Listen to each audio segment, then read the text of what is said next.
Hey guys, I'm Urizi. This story is all about what if Naruto took the path of becoming a puppeteer. Young Naruto is prohibited from being ninja of the leaf. Left to his own devices, he takes an unusual path to power as a puppeteer. Before we proceed with the story, please like and subscribe to this channel if you liked the video, and don't forget to check the description for the other works of the author if you liked the story. Let's start. Naruto's compensation. Author's note: they say that when a man loses his sight, his other senses increase to compensate. Naruto won't lose his sight, but rather something just as critical to an active ninja. Chapter 1. Naruto was hungry. That was nothing unusual. No matter how much he ate, he was hungry. But he was careful with his money so he wouldn't run out before the end of the month. His stomach rumbled as he stepped into a grocery store near where he was playing by himself. He had a small wad of bills and could pay for an apple or a few plums. He wasn't yet 5 years old, so he was able to stroll right in without anyone noticing him. The problem came when he stood in line to pay. He didn't remember ever being in this store. Some stores were okay to shop in, some were dangerous. He held 2 plums in his small hand and had already figured out the price. He got the right amount of money out and waited his turn to pay. However, such a simple transaction was not in the cards. The store owner took one look at his next customer and began screaming. You're not allowed in here. I won't sell you anything, I won't take your blood money, either. Get out. Now. Get out. Naruto's eyes went wide, but he was frozen in place. The storekeeper didn't like it at all. He reached for a baseball bat and leapt over the counter. Naruto dropped the 2 plums and began running. He wasn't going to feel that baseball bat, no way. He turned down the alley behind the store. He didn't know this part of town well, but he knew where the alley led. Unfortunately, so did the storekeeper. Naruto dodged a blow when the man almost materialized in front of Naruto.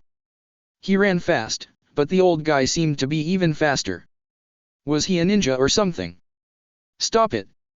I offered you the money for the plums. I was hungry. None of his explanations stopped the storekeeper. Naruto shot into the street, half looking behind himself. What he failed to notice were the carts in the street, the carts that were moving too fast to stop for a small tow-headed child. A great scream filled the street and brought everything to a halt. A small boy was suddenly pinned between 2 carts. The wailing got louder until it stopped altogether. An Umbu on the roof leapt down to take charge. The storekeeper dropped the bat, but quickly disappeared. He had a faint smile on his face. He'd done his patriotic duty to injure or kill the Kyubi, the demon which had ended his career as a ninja of the leaf. The Umbu quickly got a tourniquet around Naruto's left leg and separated the 2 carts with a good deal of effort. 5 minutes after the accident, the Umbu was leaping from building to building, zipping his way to the hospital. Another 4 hours later, the Hokage arrived to see what in the world had happened to Naruto. It was a grim situation. His leg is gone. The old Hokage asked. The medic nodded. We had to amputate just above his left knee. The powerful ninja pursed his lips and then walked over to the Umbu standing guard over Naruto's recuperation room. What happened, Ox? The subject went into the grocery store on 19th. 5 minutes later he ran out and was pursued by someone with a baseball bat. I missed a part of the chase, but Naruto ran into a road and was sandwiched between 2 heavy carts. Did you apprehend this person? The baseball bat guy.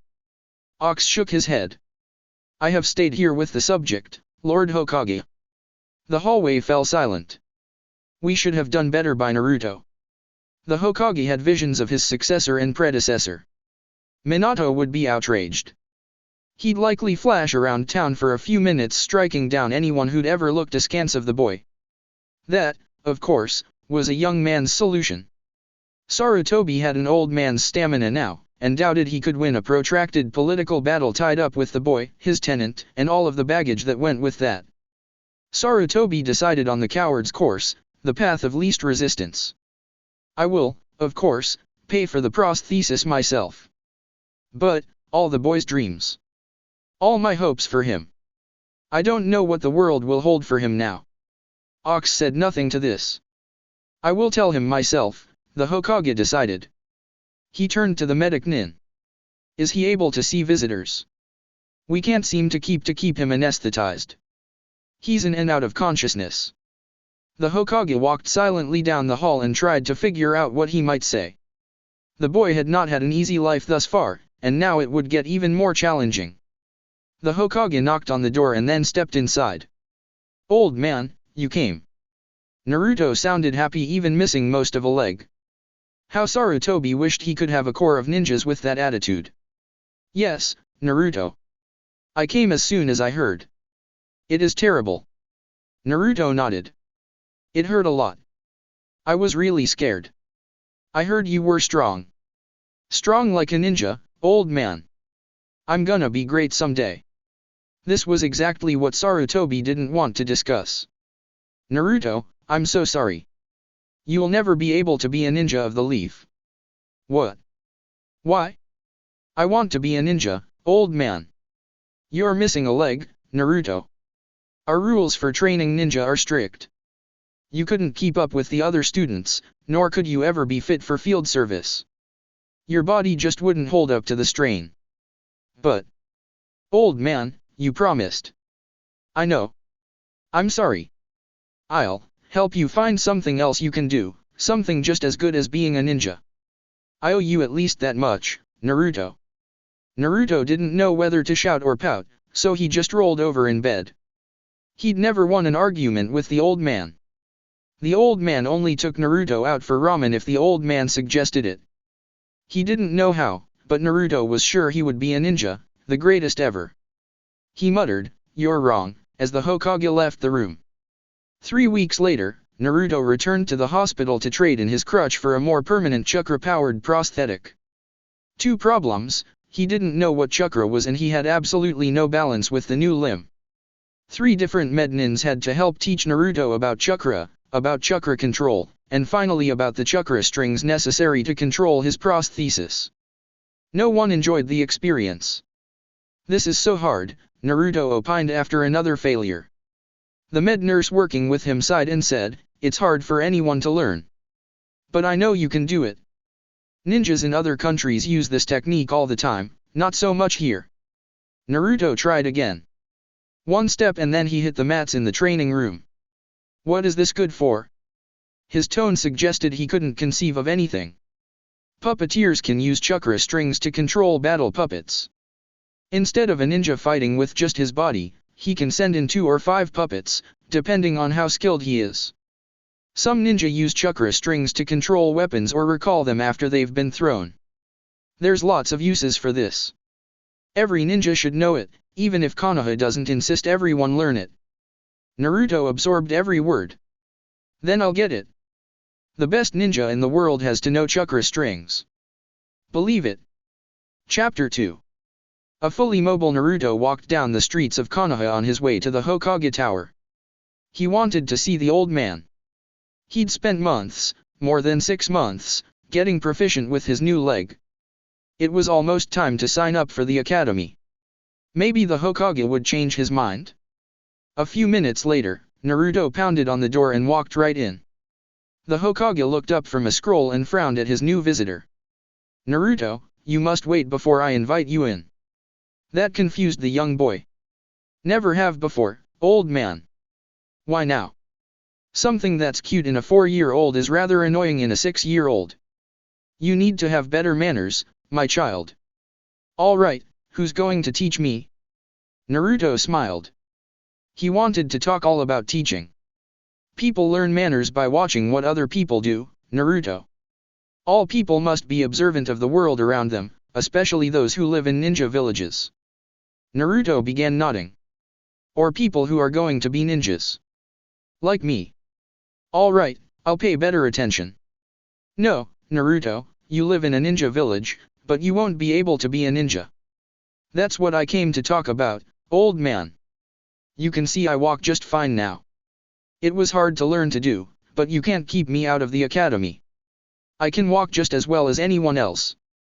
The Hokage peered down at Naruto's left leg. It was hard to tell that the boy was an amputee. But, the fact remained that he was. "Naruto, the rules protect you, and the village. Training would be dangerous for you, and if an opponent discovered your weaknesses, it could jeopardize your teammates. It's better if we train you up to do something else, something safer for you. But I want to be a ninja, old man. You promised I could. I need you to sign my forms so I can register. Please. I can't, my boy. I won't. Please. The Hokage leapt from his desk and flipped around, belying his advanced age. He landed on the floor in front of a petulant Naruto. With a single, elegant sweep of his foot, he separated Naruto from his prosthetic leg. The boy toppled over onto the hard floor and looked up with tears in his eyes. Why? Why did you do that? The Hokage offered a hand to lift the boy up. If I can do that, your opponents on a battlefield could too, Naruto. I won't put you or anyone else at that type of disadvantage. You aren't able to jump, you won't be able to run. I'm sorry. I expected you to become a great ninja, my boy. I'm so very sorry. The Hokage turned and walked to a wall. He tapped it once and the solid wall rippled. In its place was a wall of scrolls. While Naruto sulked, Sarutobi perused his collection of beginner scrolls. He pulled 3 out and then handed them to Naruto. You can't join the academy, Naruto. I'm sorry. But you can learn about chakra. I know about chakra, old man. I can use chakra strings. How do you think I move around so easily? Sarutobi smiled. This side of Naruto made him think of a young Minato, a brilliant spitfire with no manners whatsoever. Sarutobi went back to his wall of scrolls and plucked a few more down. Then try these, my boy.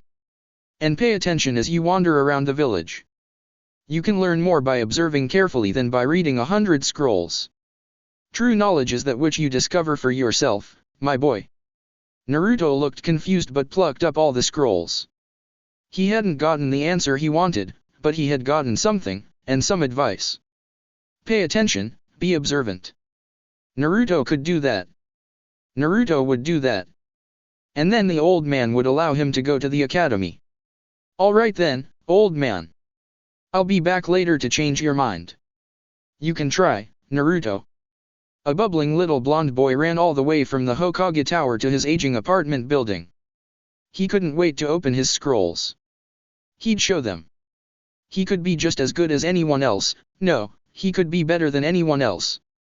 He plopped down in the center of his clean apartment and began unrolling the scrolls. 2 were on chakra theory. Boring, but he'd read them eventually.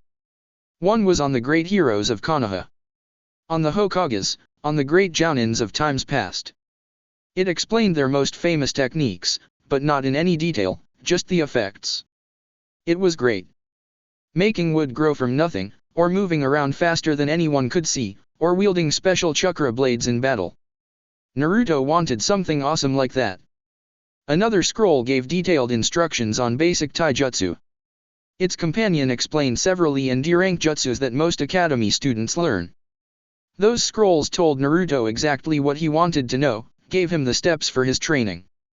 The old man won't let me be a ninja, huh? I'll show him. I'll be the greatest ever, even without their stupid academy. He read the scrolls late into the afternoon before he remembered about his weak leg, the one the old man had kicked out from under him. He examined the thing until evening fell. He knew how to control it with his chakra cables, but it was still a weak stick of wood. He needs something better, something unexpected. Naruto, after all, fancied himself quite a prankster, a grand trickster of Konoha. He'd get started in the morning. Another stupid leg, this one out of the hardest wood available in the forest. The strongest there was, but it was too weak. Naruto could break the stupid thing with just a few hits from a kunai he'd found abandoned in a training field. I don't know how to work with metal. What else can I use? Naruto frustrated easily, but he did not give up. Not ever. He was going to get a newer, better leg, something that would make the old man sign him up for the academy. It was hard going learning out of scrolls. The bunshin was tough. He could make the hench sort of work, some of the time. It was the kawarimi he really wanted to use. It sounded like the flying thunder god technique of the 4th Hokage. Zipping around would be great. All this learning took time. He wanted to learn in a school, maybe make some friends. He'd never had a friend before. Naruto threw the hollowed-out wooden leg on the floor. He went back to his plans. Instead of just a normal leg, he wanted this to be filled with surprises, something he could use to protect himself. Like a ninja would.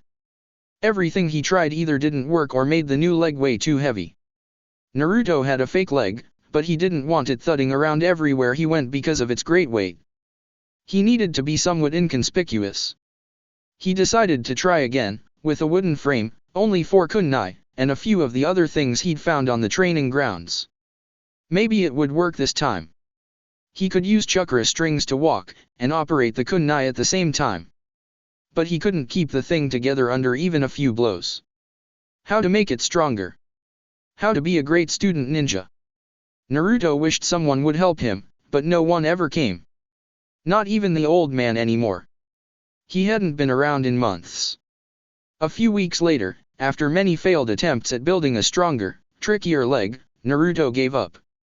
Just hiding kunai inside it wasn't very tricky. He could just buy a kunai holster, after all.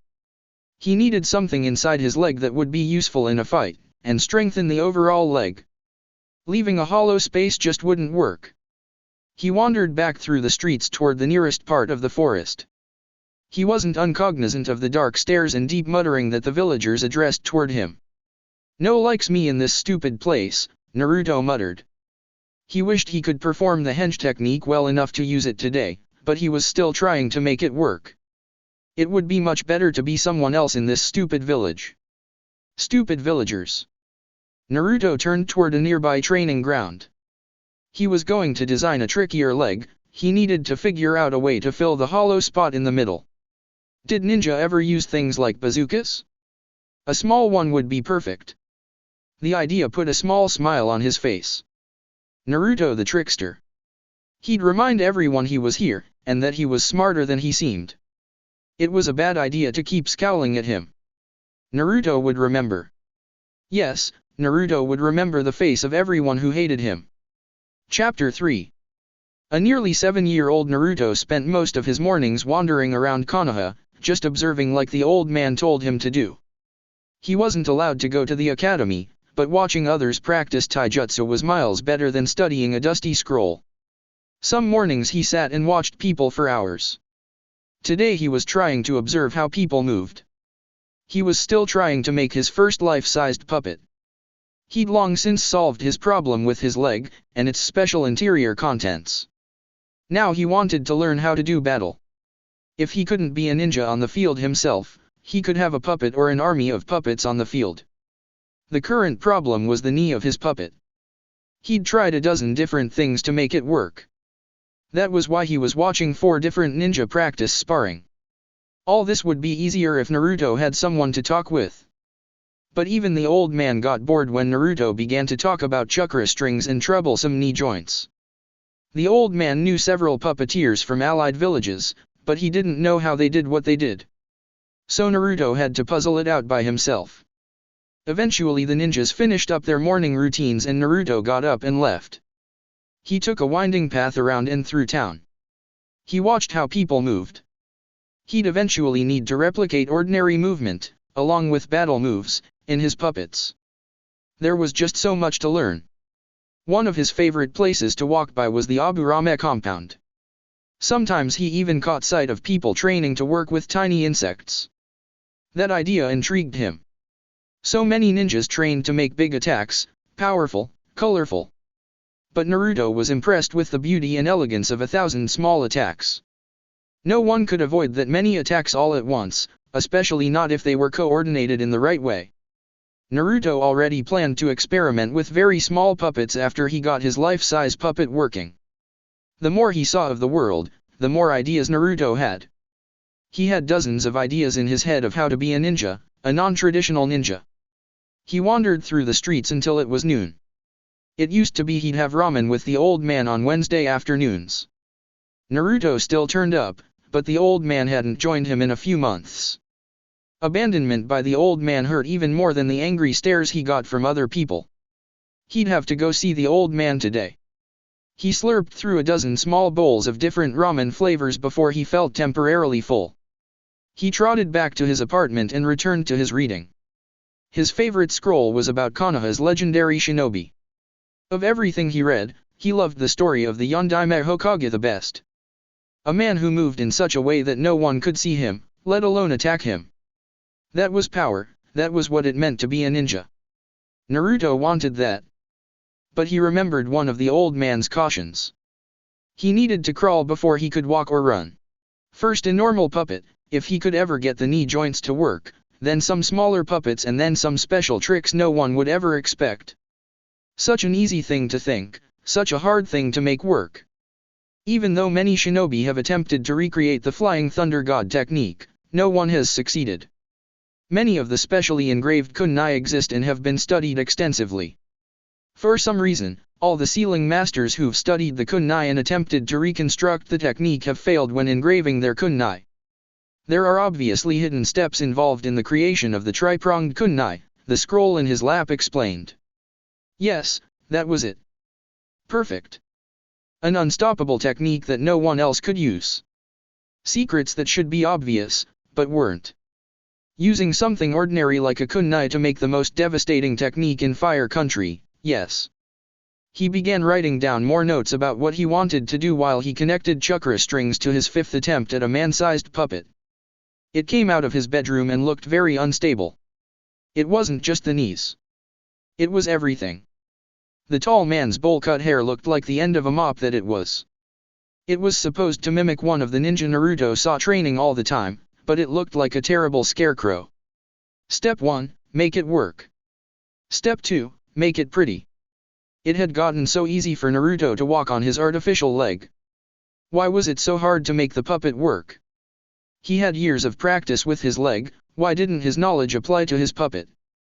He practiced and wrote until it was well past dark. It was now a good time to go visit the old man. It only took a few minutes for Naruto to jog through the streets. Even with a false leg, he was agile and limber. Stupid academy rules. He could keep up with any of those ninja students, any one of them.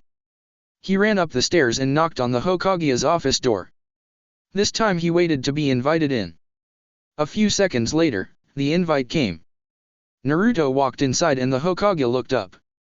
Oh, no, I missed our lunchtime appointment, didn't I? Naruto just shrugged. Just came by to see how you're doing, old man. I'm good, Naruto. How are you doing? I'm grumpy. My puppet isn't working right. The Hokage nodded. Oh, what kind? A life-size puppet. The Hokage smiled. You've made good progress, then, my child. The last I remember you mentioning was 2 feet tall. That's right. I got it to work finally and then went bigger. I'm glad. You've come a long way without a lot of help. You're a smart young man, Naruto. I'm glad you're applying yourself so well. Yeah. Now, when can I get into the academy, old man?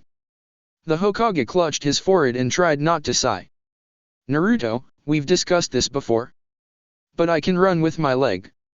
And I've learned how to jump again, old man. There's no reason why I can't be a ninja.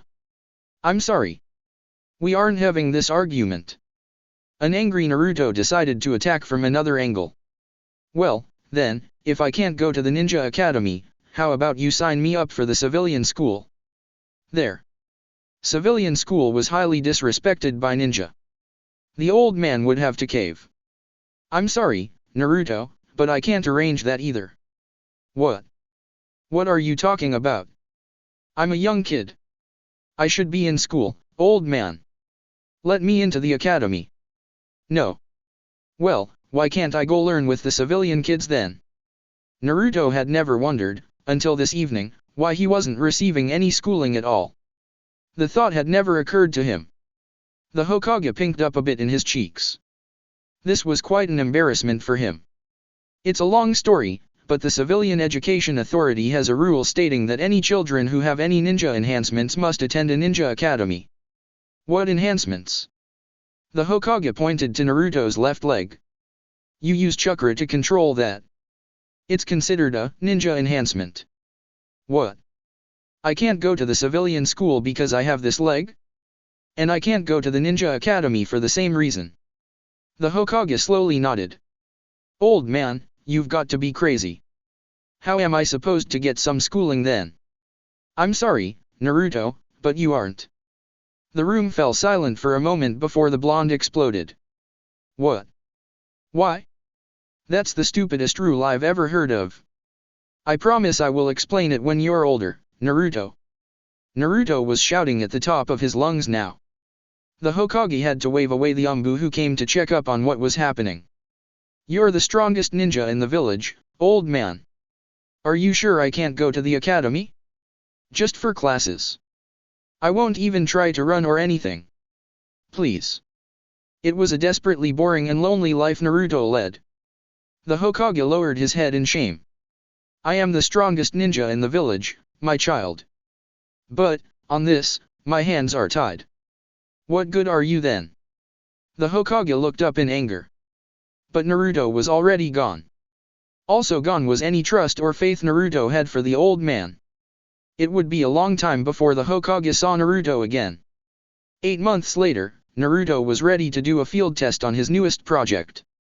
He'd solved the problems involved in a functioning life-size puppet. The knees were tricky, but Naruto eventually found a design he could replicate with a few aluminum parts he salvaged from the village dump. Now he was ready. He'd picked his target, the strongest ninja in Hidden Leaf. The Hokage didn't seem to care about Naruto any longer, so Naruto would repay the favor with a mocking smile. If this technique could work against the strongest, smartest ninja in the village, then it could work against anyone. Naruto knocked on the door to the Hokage's office and walked right in. He knew what manners were, but he only used them for people he respected. At present, there were none. The strongest person in the village was letting him go uneducated. The old man could wiggle his little finger and make someone teach Naruto. He chose not to, for some reason. Hey there, old man. The Hokage turned around from another wall that revealed scrolls behind it. Naruto, I didn't expect you today. That's alright. I was just seeing if you wanted to get some ramen, old man. The Hokage crooked his head and looked at the stack of paperwork on his desk. I don't think I can. Not today, my child. Well, maybe later. He turned to walk out the door. Oh, Naruto, how is your puppeteering coming along? I've made a lot of mistakes, but finally figured out the right way. Maybe I can bring my puppet in and show you. The Hokage smiled and turned to continue examining his scrolls. He didn't hear Naruto leave. Indeed, he didn't hear anything until a Chunin came into his office to let him know that Ibiki wanted him to observe an interrogation. When the Hokage turned around to acknowledge the Chunin, the young ninja couldn't keep the shock off his face. What's wrong, Kaitoma? Your face and hands, Lord Hokage? Are you feeling well? The Hokage turned and pulled a small mirror out of his desk. Red spots. What could cause that? It only took his sharp mind a few moments to piece everything together. Naruto. Chunin Kaitoma, please find and bring me Uzumaki Naruto. He apparently decided to play a prank on me, and I didn't notice a thing. I want to know how he accomplished this. Immediately, Lord Hokage. A few hours later, after turning the village upside down, a smiling Naruto turned up by himself and knocked on the Hokage's door. Come in. Naruto walked in. The Hokage was scrubbing vigorously at his hands with a wet pad. He still had the red spots everywhere. Naruto broke out into laughter. You're still scrubbing. Oh, that's awesome, old man. I got you good. That you did. I need you to do 2 things for me, Naruto. Sure, what do you want, old man? The Hokage wavered between anger and amusement, but he tried to keep it all inside. I want to know how to get rid of these spots. Can't. They'll go away by themselves. It's from a big fern I found in the forest.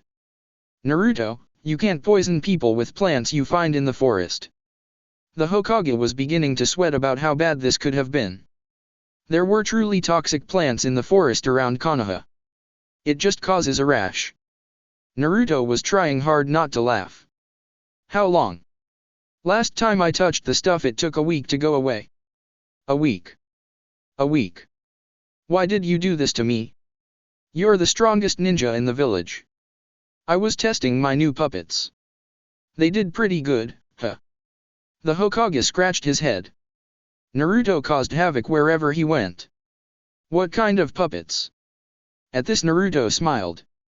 He reached into a pocket in his orange suit and pulled out a few small, the Hokage couldn't tell what they were. The Hokage swept them into his hand. I'm confused. What are they? They're my fly puppets. The Hokage looked at them closely. Yes, it seemed that the little thing had wings. Very ingenious. Fly puppets. What in the world can you do with them? Naruto flashed a huge smile. Tag you with a mild poison. Pretty good, huh? Sarutobi needed to put some necessary fear into the boy. Naruto, I could have the Umbu arrest you for attempting to kill me. Naruto smiled and then laughed. I'm not a ninja, remember, old man. The Umbu can't do anything to a civilian. The Hokage knew that was true. That provision had been eked out during the first Hokage's tenure as a means of keeping the Hokage's personal power under control. Then I can call the police. They can't investigate crimes committed inside ninja buildings, old man. I started reading a lot of scrolls since no one would teach me anything. There are lots of interesting loopholes if you go looking for them. The boy was telling the truth. Civilians were almost never allowed into ninja buildings, which was the reason why the police were kept out by statute. This whole mess was just as glaring a hole as the rules keeping Naruto out of school. Clever boy.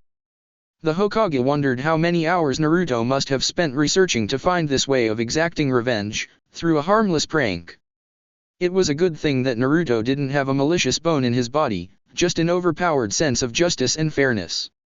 An attack like what Naruto did could have been fatal since the Hokage hadn't been on his guard in Naruto's presence. After all, the powerful ninja reflected bitterly, what could a small boy without any ninja training do to a Kage? Apparently Sarutobi was wrong to underestimate Naruto. The boy had reverse-engineered the puppetry technique from a few dropped hints and basic training in how to make and control chakra strings.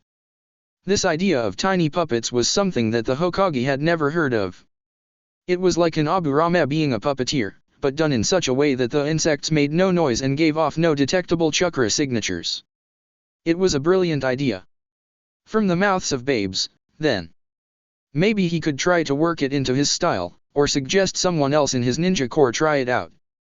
Standard puppets were big and clunky, but these little insects were another thing entirely. You can leave, Naruto. I'll see if we can have lunch next week. The child was obviously angry and starved for attention. The Hokage needed to spend more time with him, or see if there was someone he could get to befriend the child. Sure. I'll have more tests ready to do by then.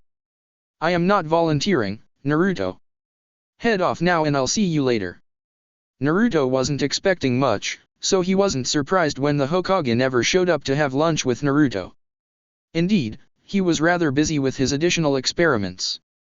Naruto tested the different types of his new puppets and the several varieties of poisons he'd extracted. He tested against civilians, against shinobi, against Umbu. Everyone. No one noticed his puppets. Everyone took a relaxed stance while staying in Hidden Leaf. It was eye-opening, the lack of precaution people took in such a dangerous place. It was a ninja village for Kami's sake. His strongest conclusion from all the testing was that he needed better poisons. None of the things he had caused anything worse than itching. He wrote it down on his list. The Hokage's continued indifference festered inside Naruto.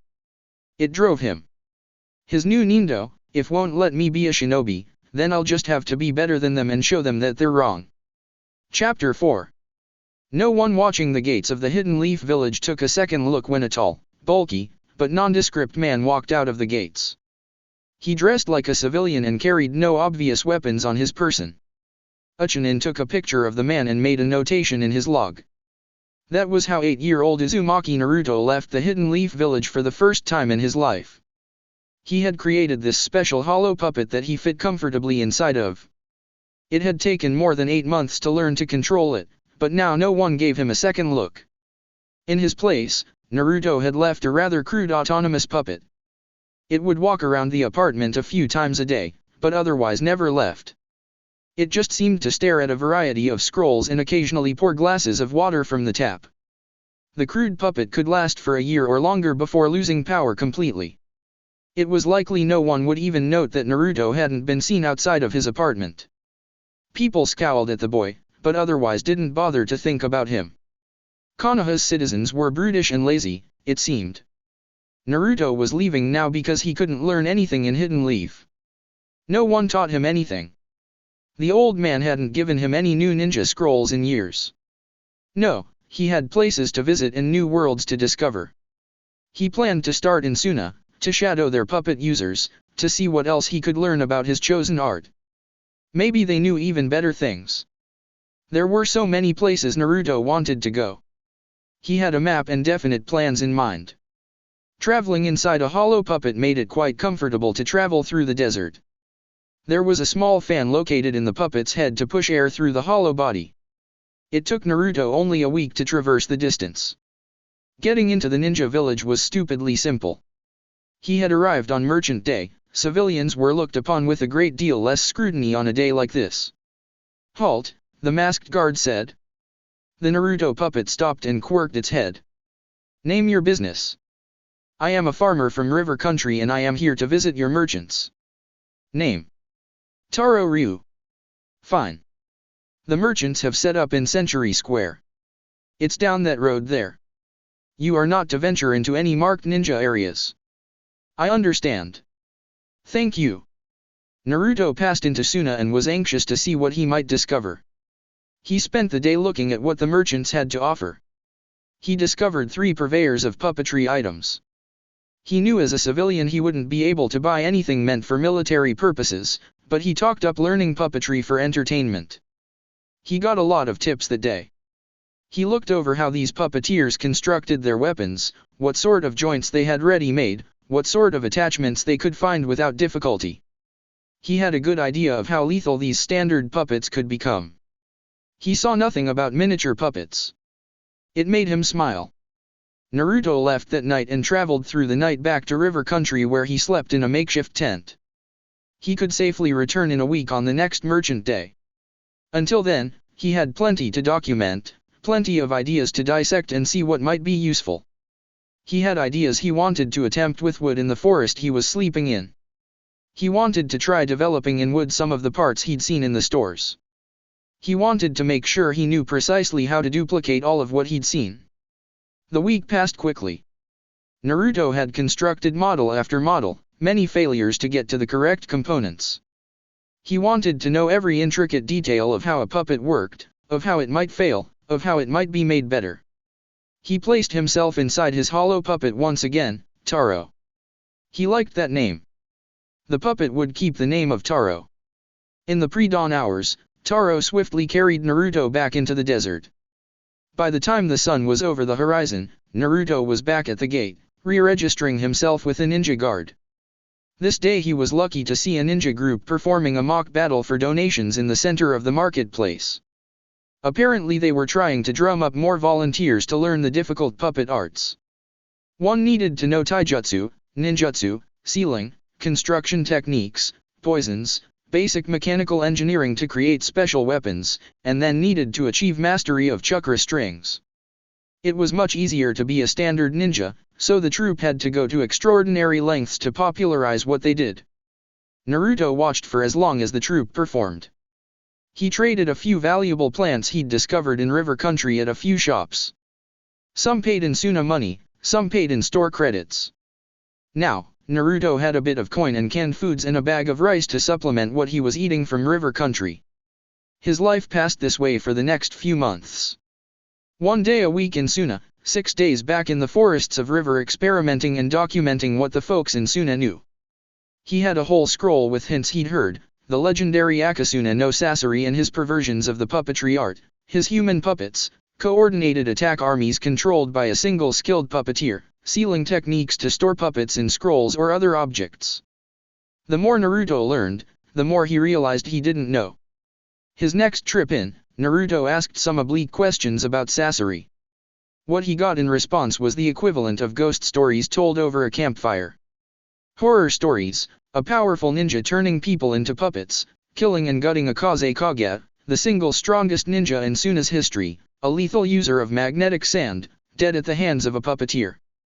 Naruto had more money now from his trading. He bought a few more supplies and a few items for hobby puppets. He promised one vendor that he'd bring his puppet in next week and give a little performance.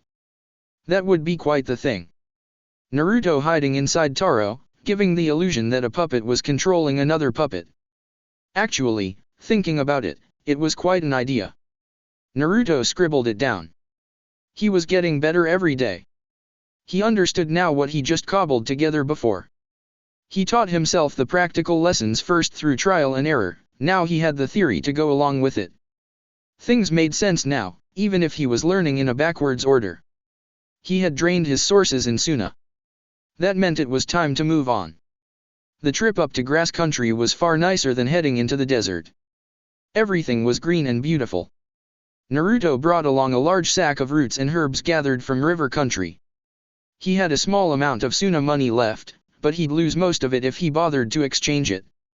It was better to start over, make a new identity. He didn't plan to stay here long. The first day he slipped easily into grass country's main village. He found a number of shops, sold his collection of trimmings and roots from river country, asked 100 questions about the various poisonous plants found throughout this land, and bought a few scrolls identifying these plants with images. Naruto, well protected inside his Taro puppet, spent the next 2 weeks roaming the land searching out every type of poisonous plant and animal. He distilled leaves and roots down. He milked snakes and toads. Everything went into vials and got loaded into the storage chamber carved into Taro's legs. He wandered back into the village and produced some of the venoms and toxins he'd distilled. He watched as suspicious store owners tested the toxins, and came away pleased with the results. He earned money and even more information about poison sources.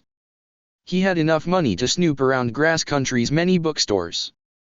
He didn't have a lot of storage room left to carry such things, but when he discovered a volume on sealing techniques, he snatched it up. Naruto spent another month testing out new poisons. These ones he kept, in a sealing scroll he was now able to produce. He was learning. He was advancing. It was time to move on. Should he go to Earth Country or Lightning? It was a tough choice. Chapter 5. More than 1 year after slipping out of Hidden Leaf, a 9-year-old Naruto returned. Uchinin snapped a picture of an obvious non-shinobi and made a notation in the log. Naruto made his way quickly back to his apartment. He had been traveling inside Taro off and on for most of a year. Naruto had also grown taller and become more muscled after eating a healthier diet than just ramen. He was barely comfortable inside Taro. Plus the storage areas in the puppet's legs and arms were completely full of storage scrolls. It was not good to be back, but he needed some time to put his next set of plans into effect. He entered his apartment building and noticed that the place had only gotten dingier. He unlocked his door and walked inside. There was no mail inside. The Naruto puppet was on the floor reading, for the 1000th time, a basic scroll on chakra control. Naruto crawled out of the Taro puppet and spent a few minutes stretching his cramped muscles. He then walked over to the Naruto puppet and turned it off. He'd be able to recycle this puppet. Or maybe it wasn't worth his time. He'd been working on different techniques than just simple wooden puppets. Naruto pulled out his sealing scroll and swiped it with his blood. Box after box appeared. Green, small boxes were his poison holders. The tan boxes held everything else, puppet parts acquired in his brief return to Suna, immediately before coming back to the leaf, scrolls on a wide variety of topics, samples of exploding notes from 4 different countries, and a variety of things Naruto wanted to further explore. Standard, life-size puppets weren't very interesting. They were good worker bees, but awfully single-dimension. Naruto had moved on and refined his techniques for very small puppets. He'd invented a technique for controlling mass numbers of them at the same time. But his new project was something completely insane. He knew what he wanted, but he didn't even know if it could be done. He had seen Chuchi Bunshin and Mizu Bunshin. Naruto wanted to create a Bunshin from wood or some other base material, with full chakra networks, and controllable through chakra strings. He didn't even know where to start building the technique. But he wouldn't give up. He had the beginnings of his ninja style. Deception, traps, puppets and poisons, seals enhancing everything. He probably would never have chosen this style had he still had his left leg, had he gone through the standard ninja training. But it felt natural to him now. He needed time to get ready. He knew his destiny did not lie within the Hidden Leaf Village.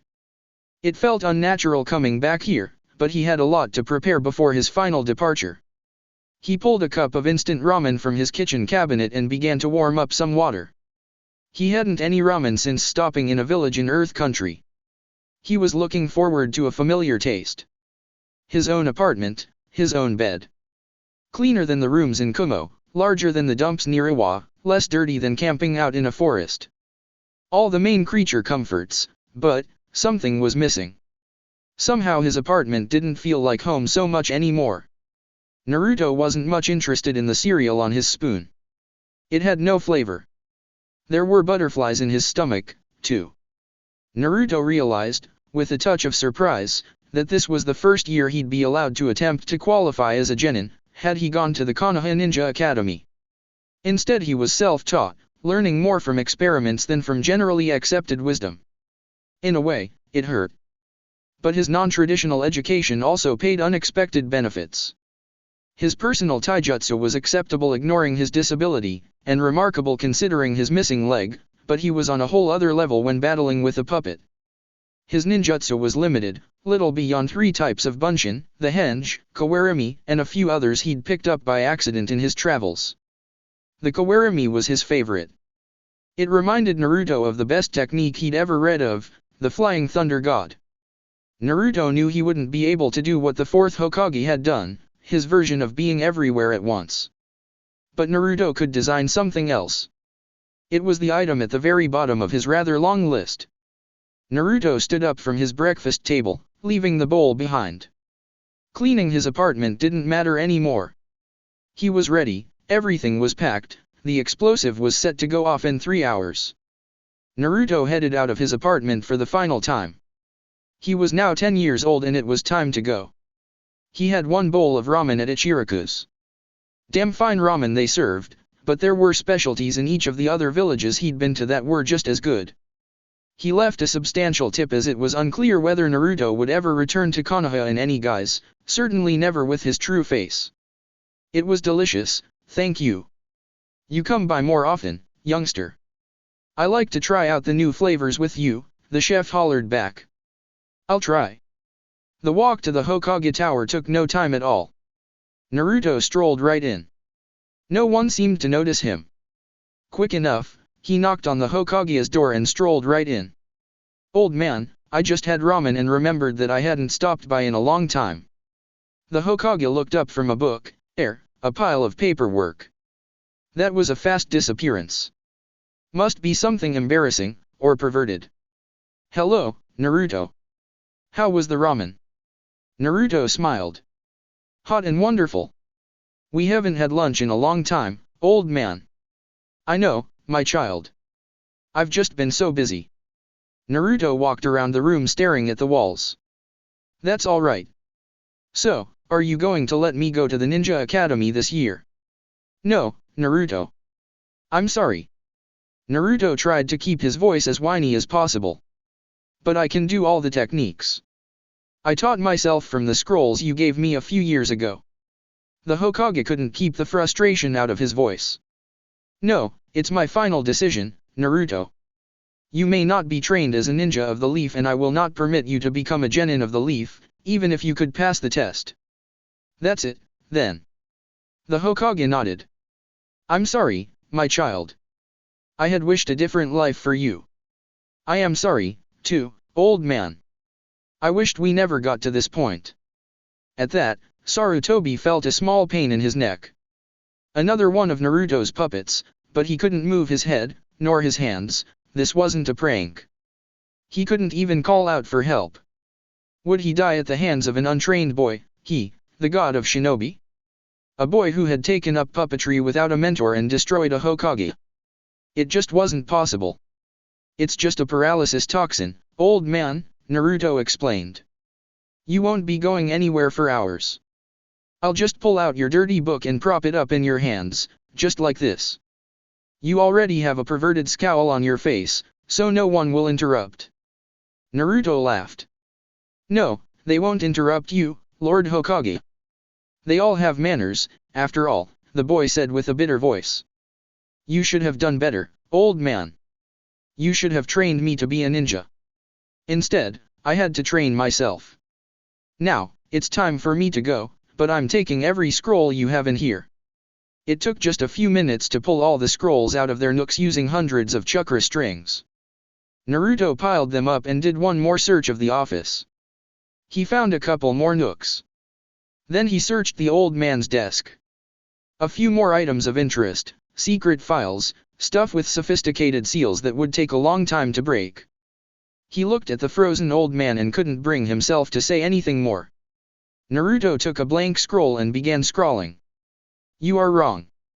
I will be the greatest ninja ever born. When the old man regained control of his muscles, he would see those words first thing. Naruto didn't know what he would do if he ever saw the old man again. He hoped not to have to make the choice. He was just so angry right now. He unsealed another scroll and the fifth version of his Taro puppet poofed into existence. Naruto stowed the sealing scroll with the Hokage's collection into his puppet, then he crawled inside. Minutes later, a Chunin at the gate took the man's picture and made a note in his log. He was halfway to River Country when his former apartment ignited in massive flames. He was safely nestled in the forest in River Country when a Chunin finally managed to revive the Hokage.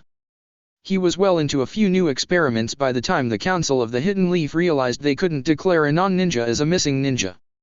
Another loophole, this one to Naruto's benefit. Naruto was deeply conflicted about what he'd done. He hated the Hokage, but he missed having lunch with the old man.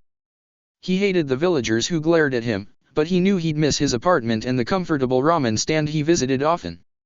He'd never had a friend in Konoha, but there was no guarantee he'd ever find a friend somewhere else.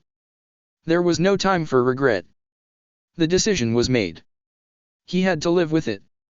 His only consolation was that Konoha had abandoned him long before he'd abandoned her. Chapter 6. Naruto ate a delicious meal of fish and bitter greens as the night took over the sky. He'd been living in River Country for 6 months now, the life agreed with him. He'd read a good portion of the scrolls he'd taken from the Hokage, but he had at least surveyed all of them. The ones of sealing techniques got the highest priority. The ones with big, fancy ninjutsu were at the bottom of the pile. He'd definitely improved his skills. Several of the scrolls taught him to detect and dispel genjutsu, although he had little interest in crafting them. He'd learned a whole bunch of techniques, like poisoned notes and shadow clones, an excellent learning aid, that he could implement with his puppets. He'd even found technical scrolls on chakra strings, how to really get the most out of them. Even Naruto learned some valuable tips reading through them. But, the biggest finds reassured Naruto he had made the right choice to leave Konoha, the bunch of lying bastards.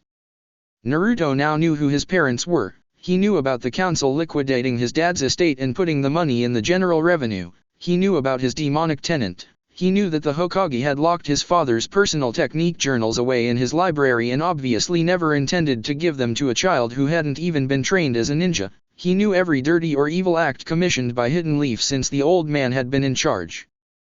The wars Hidden Leaf started between its enemies, the potential civil wars it had ruthlessly disrupted, all the blood and bodies Hidden Leaf extracted from friends and foes. Had he learned all this while he was still in Konoha, Naruto had no idea what he would have done. His family was gone, his life was ruined, he was relegated off to being little more than a street urchin, without education, or the possibility of finding employment there. His passion to become a ninja ended because of an accident and a stupid law that the Hokage could change in a second. Naruto cleaned up his plate and dishes in a small stream near to his camp. He dispelled the shadow clones he had been using to hold the chakra cables to the defensive puppets.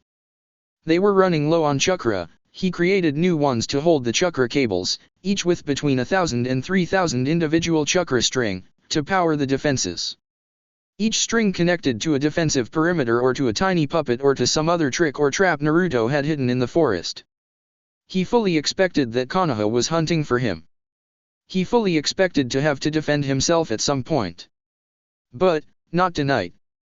He put all of his things away and went into the small cave he'd built from a medium-level earth technique on one of the old man's scrolls. He created another shadow clone and had it connect up the last of the defenses. His nastiest micro-puppets, these ones engraved with exploding seals or fire seals or daubed in some of his nastiest poisons, were this last line of protection.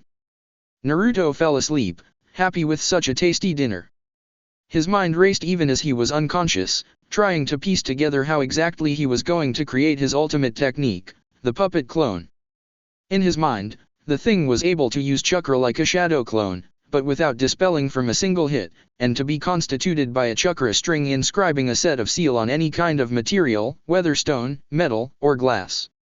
That central seal was what kept the puppet clone active, regulated the chakra pumping into it through the chakra string, and described its abilities. That central seal, and the metal or glass or stone it was inscribed upon, was what had to be destroyed for the puppet clone to dissipate. In theory. In his dreamland.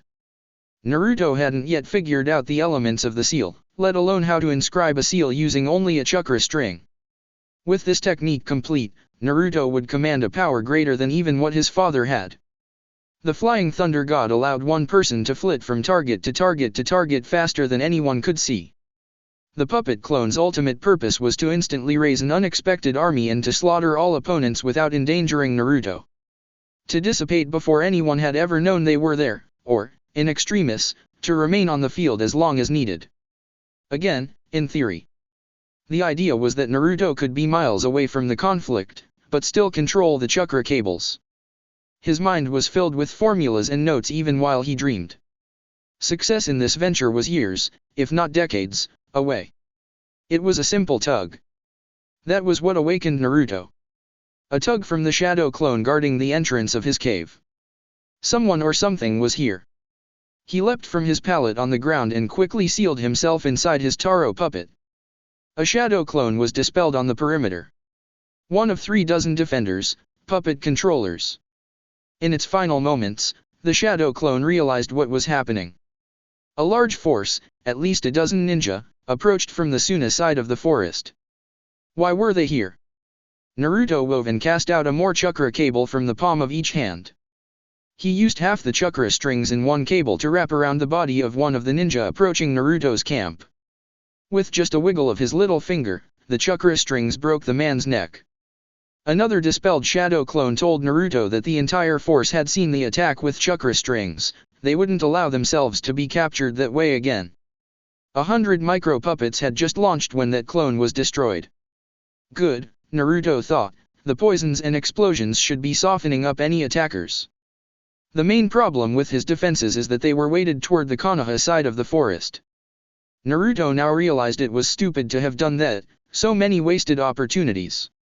He used his chakra cables to try to pull the out-of-position puppets into the battle area. He then dropped his half-consumed chakra cables and formed new ones.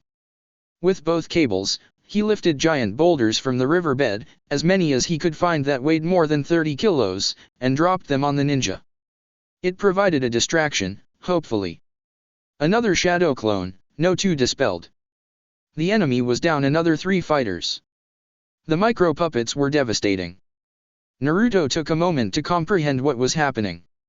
There were at least 3 highly skilled ninja with the team. The others were fodder.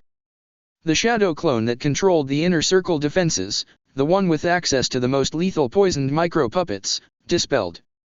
The invading force was down to 2, who were both wise to the puppets somehow. One was poisoned, but it would take time to drop him. Naruto formed up a few thick chakra strings. He had a few experimental puppets in the cave. If this was his last stand, he wasn't going to hold anything in reserve. A man burst into the cavern. 3 puppets, including the incomplete 6th version of Taro, confronted him. That Suna ninja was powerful, wielding a pair of swords. Another man sped into the cavern. Naruto inside of Taro was on him immediately. This man used a sword composed of air affinity chakra. It was a devastating technique. Taro was taking major damage. The other Suna ninja had succumbed to his 3 attackers. In a moment of distraction, the wind user made a slash across Taro's midsection. It was powerful enough to shred the wood. A powerful kick to Taro's thigh had such force that it threw Naruto from the damaged puppet. Thudding against the wall, Naruto lost his connection with the other puppets in the cave. The Suna ninja looked confused for a moment and then blinked. A kid? A fucking kid. The ninja looked around the cave for a second. I led a team of 12. I'm the only one standing. No one's that good at traps. 5 of Suna's Jonin are dead. Tell me who you are and how you did this. Naruto was still clearing confusion from his mind. As much as he'd trained, he had never before been in a battle. He'd never killed anyone until today. He didn't know what was happening. The Suna Jonin didn't like the silence. He crossed to Naruto and kicked the boy. Keep your hands visible.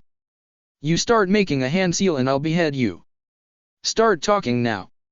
I am no one. The Jonin snorted. What village are you from? Who the hell taught you to do all this? I once lived in the Leaf village. Leaf? That bunch of wimps. They don't know the first thing about puppets or trap setting. You need to tell me a better lie. Where are all the other ninja in this camp? I'm the only one here, I swear.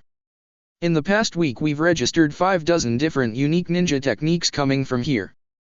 Your people were stupid not to detect our border patrols. Where are the other ninja? Naruto just shook his head. He had used all the techniques himself, trying out quite a few of the ninjutsu scrolls in the Hokage's pilfered collection. Fine. I can just take your corpse back to Suna. Maybe the technicians can make your body give up your secrets. Anything they do will be more forthcoming. The Suna Jonin brought out his wind blade, but he didn't get a chance to use it. Naruto had taken the man's brief interrogation to work out a plan. He had one trick, up his leg. He'd tested the thing before, but never actually used it while he was attached to his false leg. He kicked out his left leg. With a chakra string he always kept active, even with his jarring collision against the cave wall seconds earlier, Naruto detonated a powerful rocket right in the Suna Jonin's face. It wasn't quite a bazooka, as he had dreamed of as a child, but it caused quite a bit of damage. His special prosthetic leg was ruined, of course, but Naruto was alive. He sat up and just tried to calm his breathing. He had nearly died. Died. From an enemy he didn't even know he had. What to do? What? He needed to collect what remained of his puppets. He needed to search the Suna corpses. He needed to destroy this site and get out of river country. He gave himself 2 hours. It wasn't much time. 50 shadow clones popped into existence. They ran out of the cave to salvage what they could. He'd spent years crafting all types of his micro-puppets. He wanted to salvage what he could. Naruto crawled over to his mostly destroyed workbench and found a workable prosthesis to wear. He turned back and began searching the 2 dead men inside his cave. One was called Baki, no family name. The other was called Q, also no family name. Perhaps it was a security thing. The 2 had a few scrolls on them, all but one were encrypted. He got more scrolls from the shadow clones who'd searched the other bodies. It wasn't much of a haul considering he'd lost nearly 2/3 of his micro-puppets. They'd helped to take down some of the best shinobi in Suna, but it was a hard loss. More than a year's work. Naruto left explosive notes, stacks of them, in all the strategic areas of his former camp. He was gone from the scene of his near-death within 50 minutes. As Naruto slipped back into Fire Country on his way northeast, the notes were triggered by a shadow clone. The camp would burn for hours thanks to the dry kindling Naruto had stacked around the formerly serene location. Naruto mourned that camp. It was a beautiful place. He headed through a long, zigzagging path toward grass country. He'd resume his research there. He was using an unfinished Taro puppet in a prosthetic leg he'd crafted and rejected a month earlier. He needed to get into a new base camp quickly. He felt awfully vulnerable out in the world right now. His fingers twitched and directed the puppet almost without conscious thought. His mind was racing, though. He'd had his ass handed to him. He'd thought he was invulnerable. Only a juvenile appreciation of bazookas had saved Naruto from an early death. He'd never be the strongest ninja if he could be taken down so easily by a Suna Jonin surrounded by a kilometer's worth of traps in every direction. Naruto needed to get stronger. Fast. Chapter 7. 6 months after his near-disastrous fight in River Country, Naruto finally felt comfortable with his situation in Grass Country. He'd gotten stronger, he'd cracked the encryptions on the Suna scrolls, most of it was operational instructions, not training materials, he had several bolt holes throughout Grass Country. He was ready for the next phase of his development as a ninja. He had knowledge. Now he needed experience. A tall man, nearing 7 feet in height, with well-tanned skin and dark black hair stalked into the main village of Grass Country. He carried 2 kunai holsters and an elegant sword on his back. 2 Chunin and a Jonin appeared in front of him. Taro stopped walking. "What's your business here?" Taro looked down at the smaller men. "I have come to apply to the Grass Ninja Forces."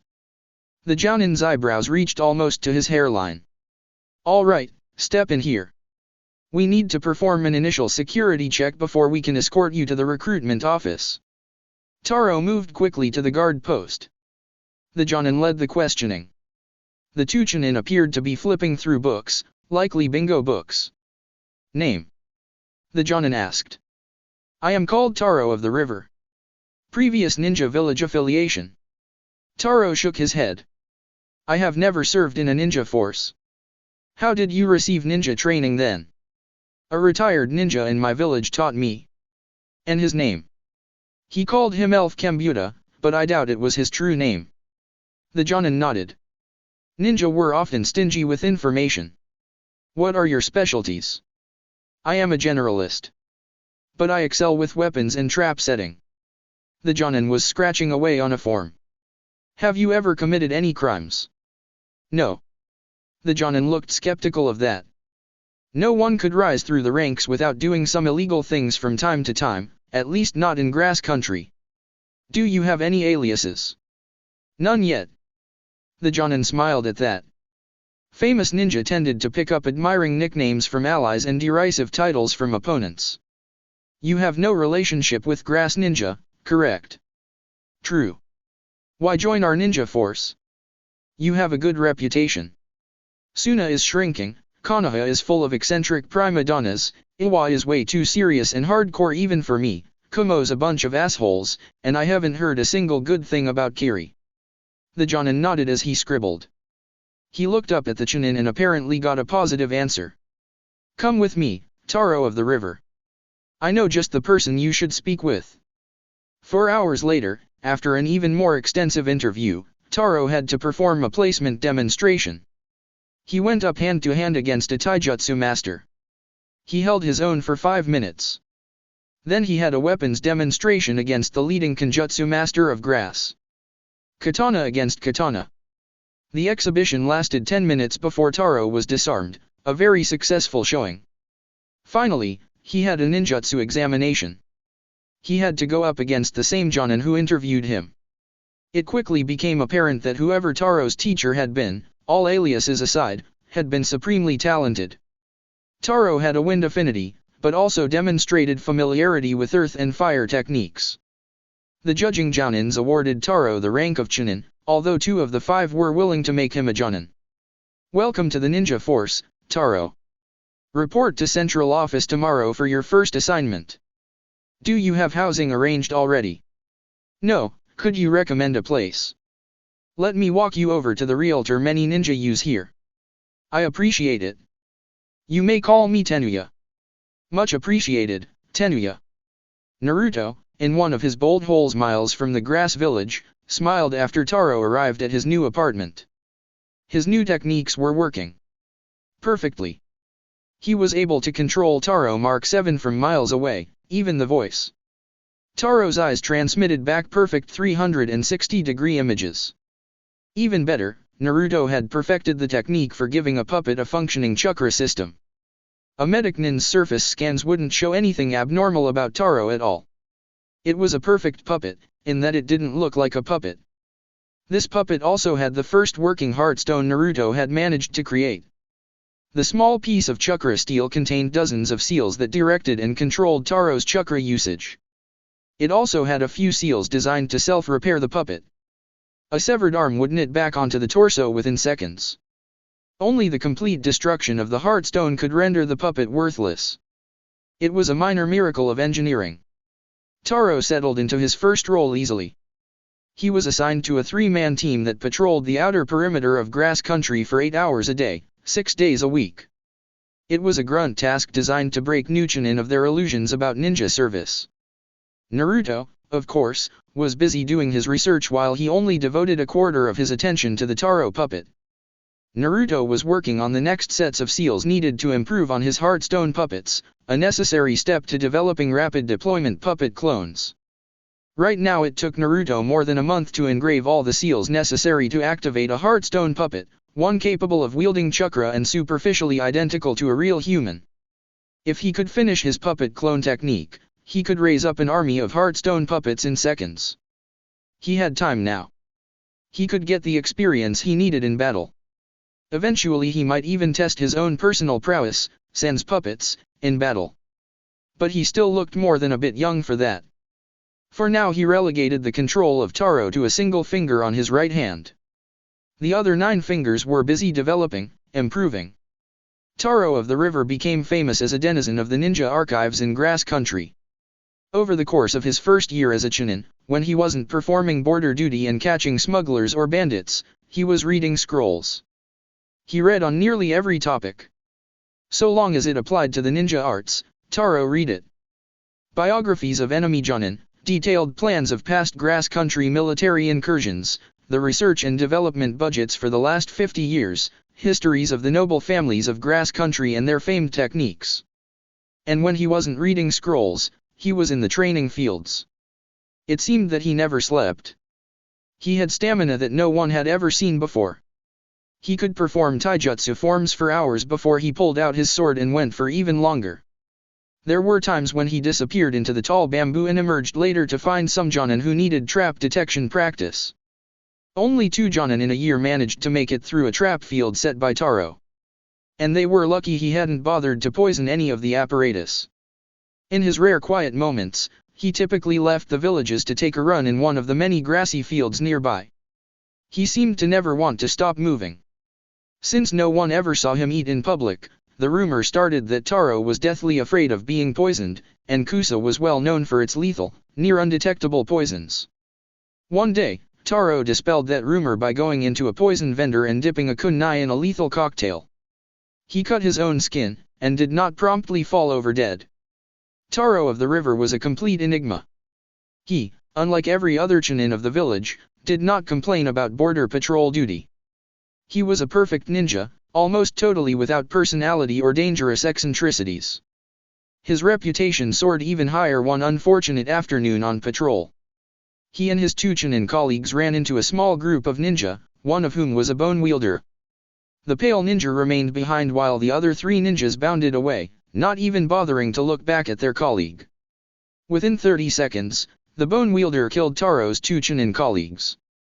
Taro dodged and weaved and tried to assess exactly what this ninja could do. He tried a few exploratory attacks. A kunai did nothing. His sword was destroyed by a bone fusion from the ninja. His use of a blade of wind caused some damage to the bone wielder, but a kind of bone armor quickly grew over the pale ninja's entire body. Taijutsu was contraindicated with such an opponent. Taro's primary weapons did nothing. Taro, through the chakra strings controlled by Naruto, released tiny poison lice. They tangled into the hair of the pale ninja and crawled toward his scalp. 20 seconds later, the bone wielder fell over dead, a victim of one of Kusa's numerous poisons. No ninja's ultimate defense was without holes. Even bone armor couldn't cover every part of the scalp. Taro dispatched a few dozens tiny puppets from compartments hidden in his body, under his clothes. He was surveying the area for those other 3 ninja, but they already seemed to be outside grass country. He could only use puppets as Taro, because Taro didn't have access to a technique like shadow clones. Taro had to stay in character. He knelt down and checked on his colleagues. With the horrible gashes through their bodies, it was unlikely they were still alive, but he had to verify. Taro had 3 dead bodies, 2 colleagues, and the strongest enemy he'd yet fought. He pulled out a blank scroll and a brush. Within 2 minutes, he had a freshly inked sealing scroll. The bodies disappeared into it and Taro scooped it up and bounded back to the village. He was reporting in 3 hours early, but this was a catastrophic occurrence. A group of 3 Jonin debriefed Taro. They were very concerned about what had happened. Allied ninja crossing grass stopped and presented papers. They certainly didn't leave an assassin behind. What kind of Hita did he wear? I don't think he wore one, Taro said. His colleagues.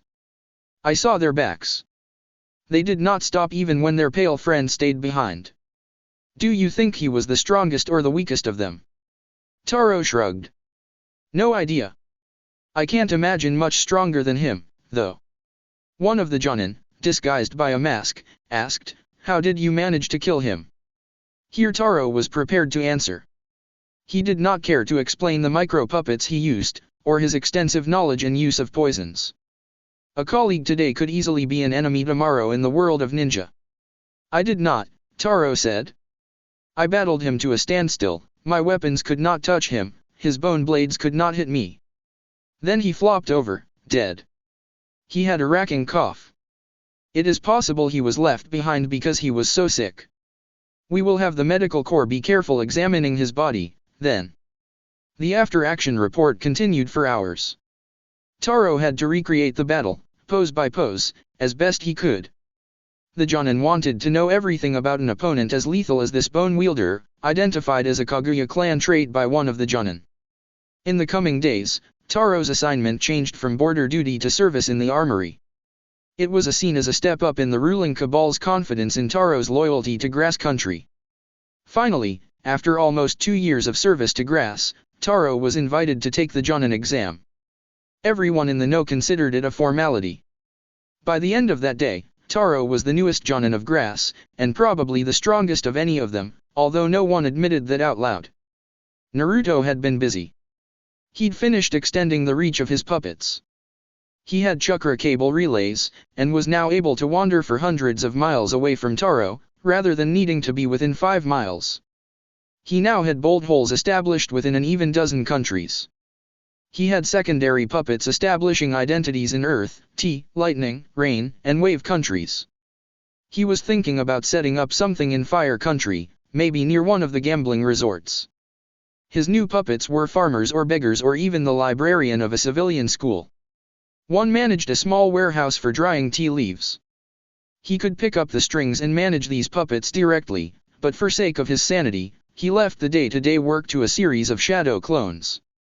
As Naruto perfected his control over the thousands of chakra strings in a chakra cable, his shadow clones improved their control.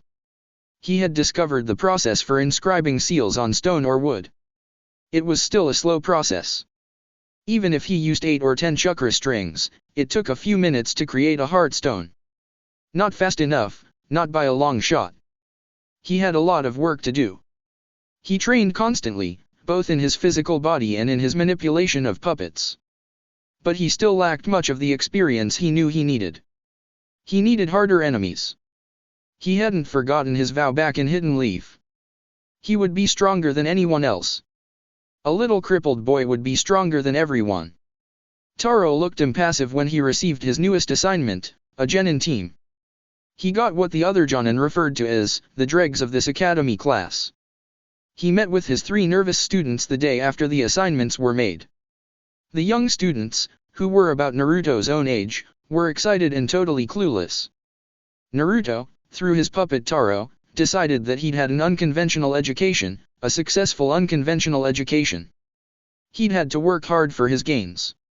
His students deserved everything he could help them achieve. Before the kunoichi could open her mouth, Taro waved her silent. Let me be clear. I am here to make you as good as I possibly can. What I will teach you will likely conflict with what you learned at your academy. I will teach you to find your individual style. I will not allow you to be seduced by wild, vibrant techniques. You need to be effective before you hang a flashing sign around your neck saying, "Please kill me." The boy with the silver hair will be referred to as number 1, the girl over there is number 2, the half-asleep child who is about to need to run laps is number 3, and I will be called number 4. I am your teacher, I am not your friend. The students looked scared and dismayed. Taro was pleased with the reaction. The other Jonin had been willing to write off these students because of their lackluster academy performance. Taro, Naruto, would hone them into fine daggers. I will now assess your skills. Number 1, you will head into that stand of bamboo and hide yourself. Numbers 2 and 3 will wait 5 minutes and then go in to find you. When you locate number 1, you will use taijutsu only to immobilize number 1 and drag him back into this clearing. Number 1, the silver-haired boy, looked ready to cry. Go. Your time is ticking down. Go and hide. I'll call this off if you can hold out an hour. How's that? The boy shook his head as though his sensei was insane, but he ran off into the bamboo. Taro just began practicing taijutsu while his other 2 students conferred between themselves. Number 3 asked, how is he assessing us if he's just doing katas? Taro smiled mid-exercise. I have excellent hearing and more tricks up my sleeve than you've ever considered. By the way, you and number 2 should go and retrieve your colleague. Number 2 shouted out, it hasn't been 5 minutes. I know. Ninja rarely follow any rules. I will however suspend the exercise after 1 hour if you're unsuccessful. He saw some lights go off in his students' minds. Miserable students, of course, have to serve as my punching dummies. Keep that in mind. Number 2 and 3 ran into the forest. They just wanted to get away from their sensei. Taro laughed. This was going to be fun. Chapter 8. Taro Mark 9 guided his 3 genin to the village hidden in the leaves. For the first time in years, Naruto rode in the belly of his puppet.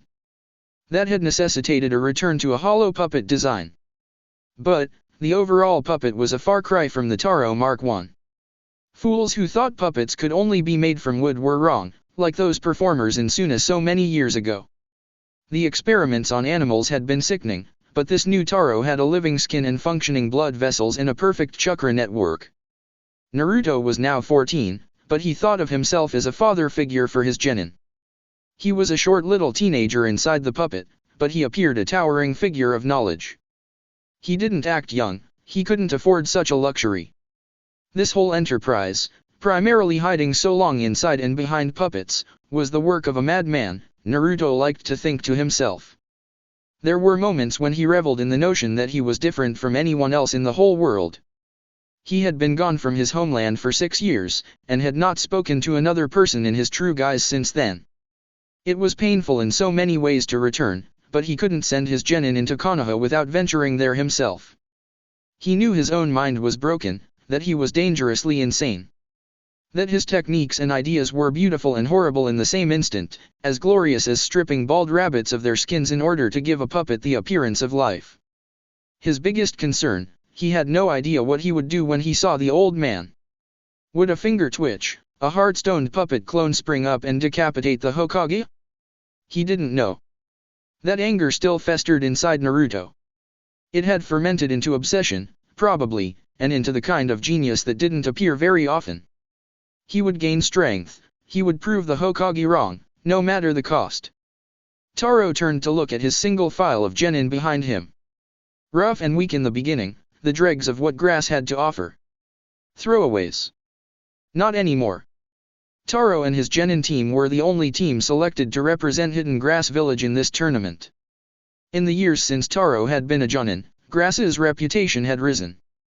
They still didn't qualify to have a leader considered a Kage, nor did they want one, but they were a rising power. It was necessary to continue to show power, send only the best. 14 other active genin teams would wait until the Chunin selection exam was hosted by Grass in 6 months. Taro and his team were deemed strong enough to hold up to whatever underhanded tricks were likely in a foreign tournament like this. In fact, in the Jonin Lounge, Taro's genin team was referred to as that pack of animals. They'd all come a long way. First off, they learned to cease the pointless chatter when traveling or training. They were ninja, not gossipy traveling salesmen. Then Taro had broken every one of their bad habits from the academy, ranging from lazy taijutsu stances to an inability to move silently through the grass or the sand or over the water. Finally, he had each of them test out a wide range of techniques and styles. He wanted all of them to find the best things for them, in addition to having at least a passing familiarity with the entire range of ninja techniques. Number 1, the silver-haired young man, had become highly proficient in weapons techniques and genjutsu creation, all in pursuit of becoming a trapping expert. Unlike his first experience failing at hiding in a stand of bamboo, Number 1 was now good enough to give Taro some difficulty locating the boy's traps, if Taro didn't use his unfair advantage with micro-puppets as scouts.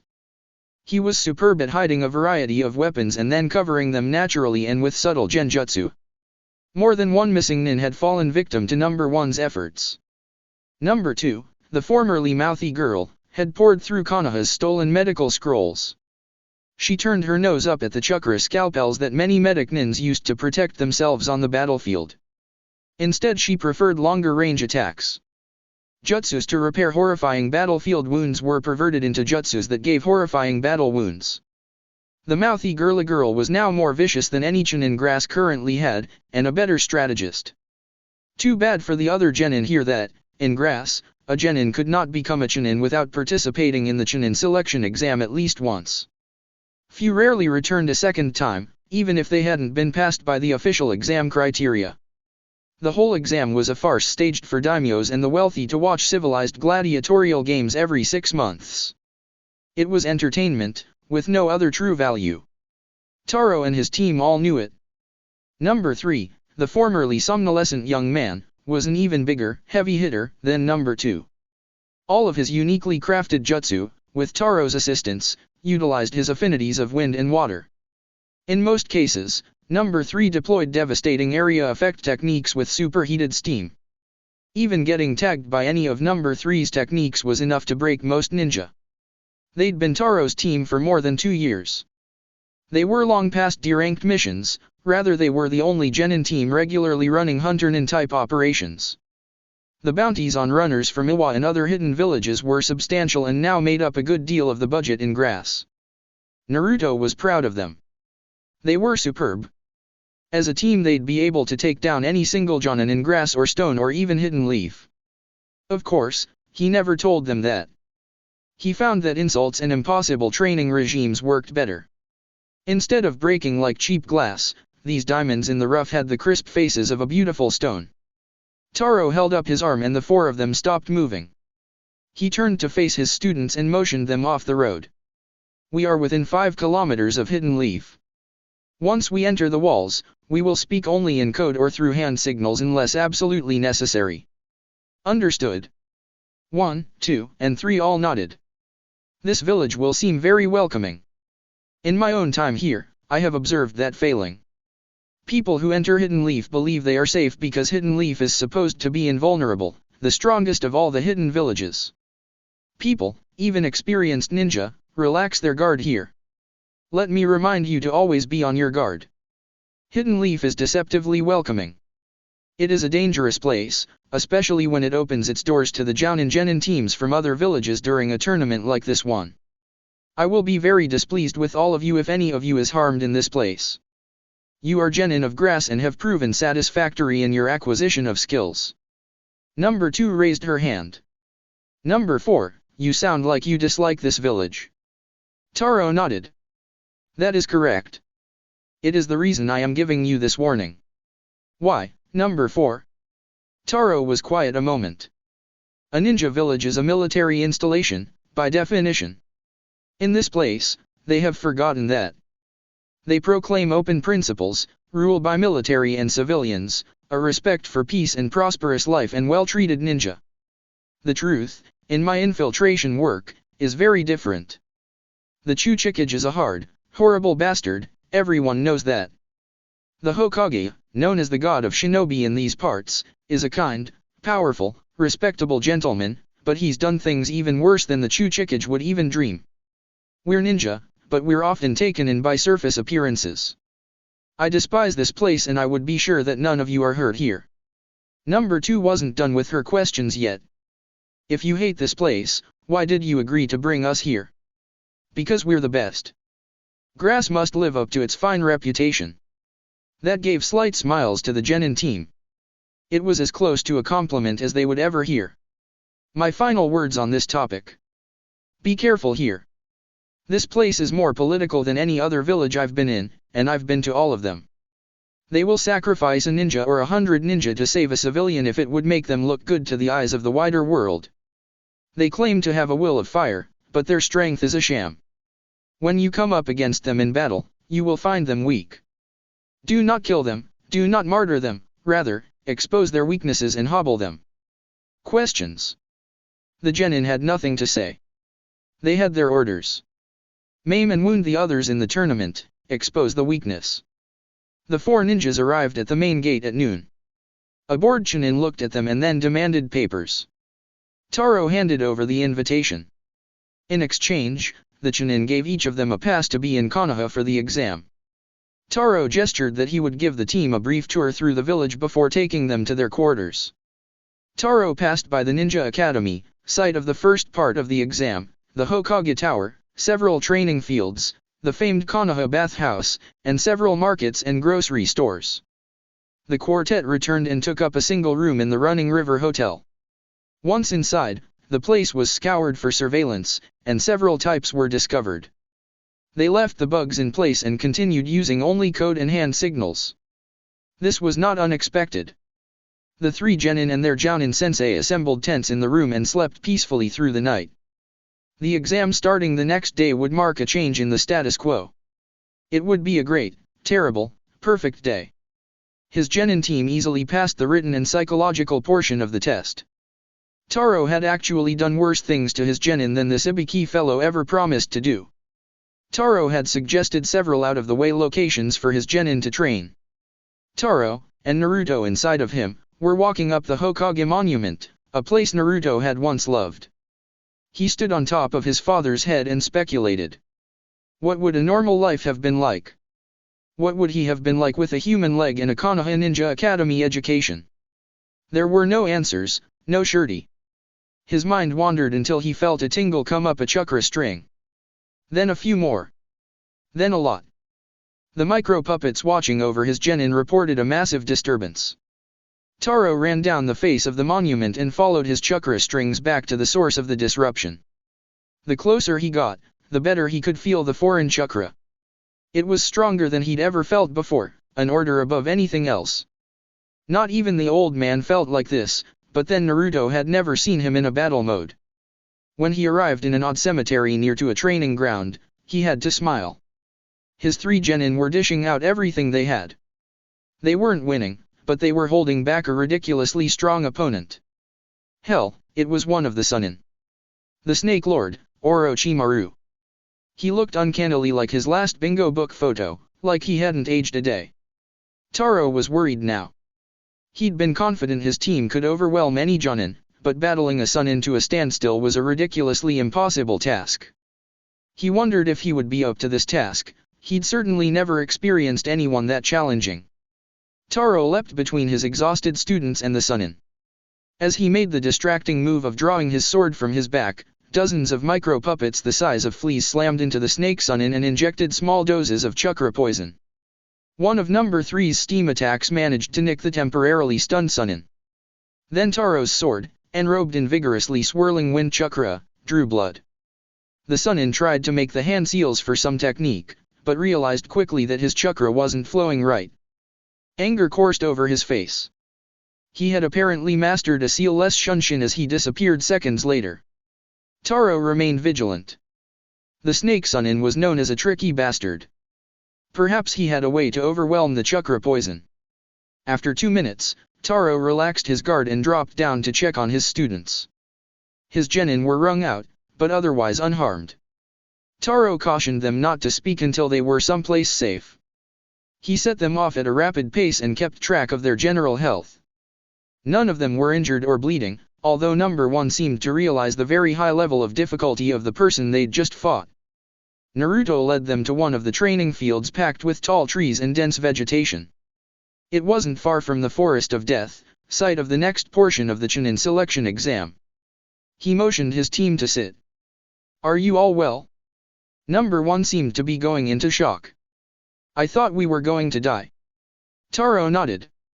Number 3 was breathing hard, having consumed a lot of chakra in the battle. "Who the hell was that?" "One of the Sunin, Orochimaru." Number 2 shivered and looked instantly pale. "We fought off a Sunin." You did very well, number 2.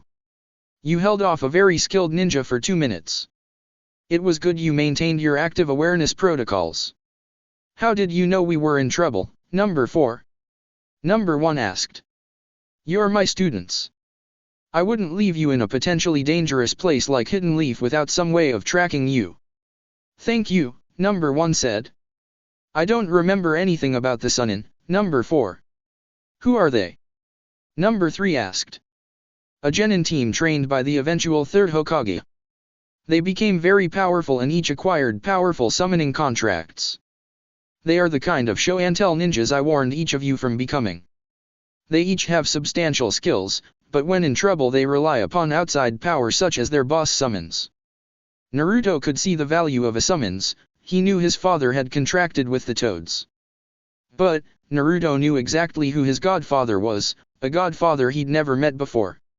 He did not have any reason to feel charitably toward the Sunin. Jiraiya would have a lot to answer for should Naruto ever run into him.